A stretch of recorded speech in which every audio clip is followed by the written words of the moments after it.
What's up, amigos? Do vortex generators help unicorns fly better? So we have a regular unicorn here without any vortex generators on it. And I did a simulation, and we have a bunch of different slices here. So we have some X planes, we have some Y planes, we have some Z planes, we have the magnitude, the vorticity magnitudes, and the velocity magnitudes and the vorticity. And I did these simulations just to see, to begin with, what the wakes of a unicorn looks like. So that way I can figure out where should I put these vortex generators to be able to make the unicorn fly better. So a few things really stand out from these simulations, from these slices here. The first one is if you look at like the bottom the bottom left video or the top left video, you can see that the wake underneath the unicorn, sorry, it's not a horse, it's a unicorn, is quite large. In fact, over the top, it's very streamlined. So you can see over the top on the bottom left of the unicorn, it almost stays attached the entire way. It's a really nice, but underneath, even though like you have just pretty much just four legs and all this air around it, it's a massive wake still. So that indicates that this is a region that we should be focusing on to help this unicorn fly better.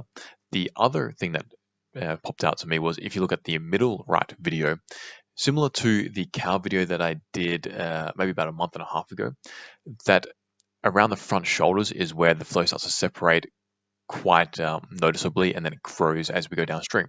So my thinking is if we can alleviate that, or at least reduce that separation a little bit at the front shoulders, that will have significant downstream effects. So these are some regions that I'm thinking about putting these vortex generators.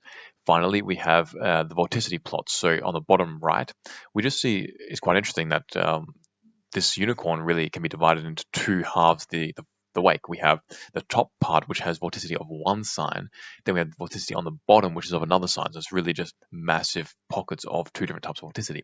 Knowing this, let's get into where we should put the vortex generators. So we have this orbit of the unicorn now with the vortex generators placed, and we can see that I've put 5 on. So I've put 2 on each shoulder and 1 underneath. The only reason why I put only 1 underneath is because there wasn't a lot of real estate there to put more. I would have liked to put a lot more than this because I think being able to control that underbody flow would dramatically reduce the drag and or increase the lift.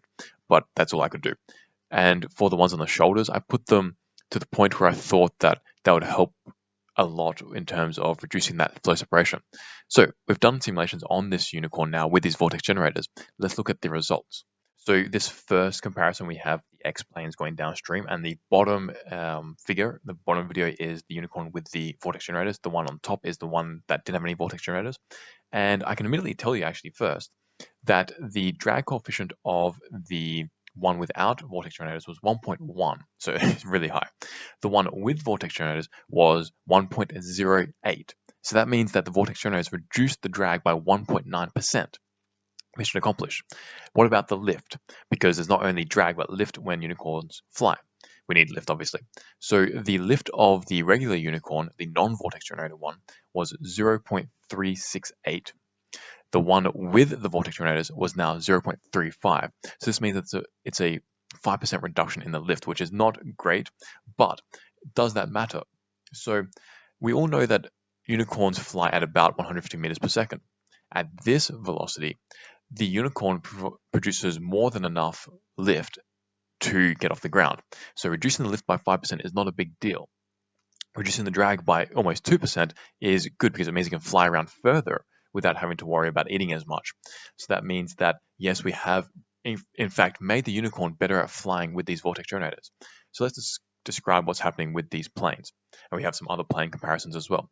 First of all, I think that the first 2 planes, there's very little difference visually, but once you get to the third plane, to me, it looks like that's a little bit thinner. So around the edges, you don't see it coming out as far sometimes, and it seems like it's a little bit more streamlined there. So let's move on to some other figures now.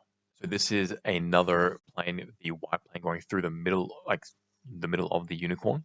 The top one is without vortex generators, the one below is with vortex generators. They look very similar, except if I look between the unicorn's legs, the front legs and the rear legs, it seems like the ones with the vortex generator has a little bit higher faster moving flow. It's not as blue in this region. There's a little bit more lighter blue to green like spectrum.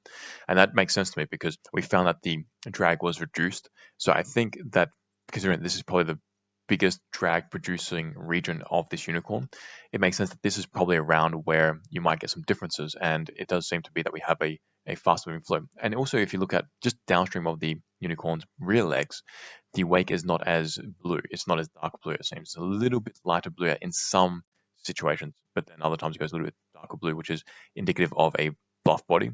But between the two unicorns' legs, it seems to be a lighter blue overall. So now we have a Z-plane, which is just below the unicorn's body. So it's like just on the leg section. And this is a prime location to see how the vortex generators are affecting the flow. Because remember I said this is the region where a lot of drag is going to be produced. So these two planes are quite indicative. A couple of things that pop out to me. The first one is that the bottom video, which is for the unicorn with vortex generators, seems to be a little bit more steady. So you can see like the wake doesn't fluctuate up and down as much as the top video. So that indicates that some of the bluffness has gone, so some of the flow staying attached a little bit more. That's potentially where the drag reduction is coming from of the 2%.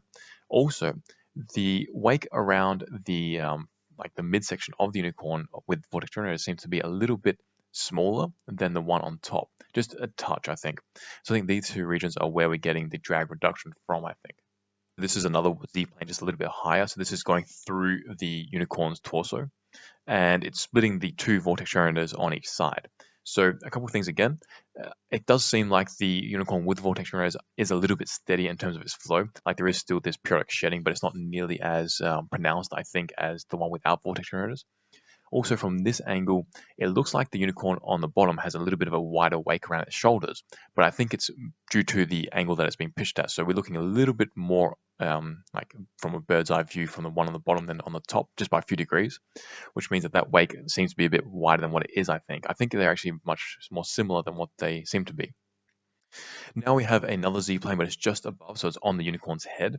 And I can see almost no difference between these two, like literally even the regions where you get very blue flow just behind the unicorn's head almost look identical. So I don't think at this point any of the vortex generators have been affecting the flow, which is not necessarily surprising because often parts of the flow are a little bit isolated, but sometimes they can be very coupled, but in this case they're not. So we can see that the unicorn's head is quite separate from the rest of the unicorn's flow. So that's in the simulation. We found out that vortex generators placed in a very strategic place or very strategic locations can reduce the drag of a unicorn by 2%, and also can reduce the lift by 5%. But the lift is not a big deal because unicorns produce more than enough lift to fly around. So putting vortex generators on your unicorn is usually a good idea.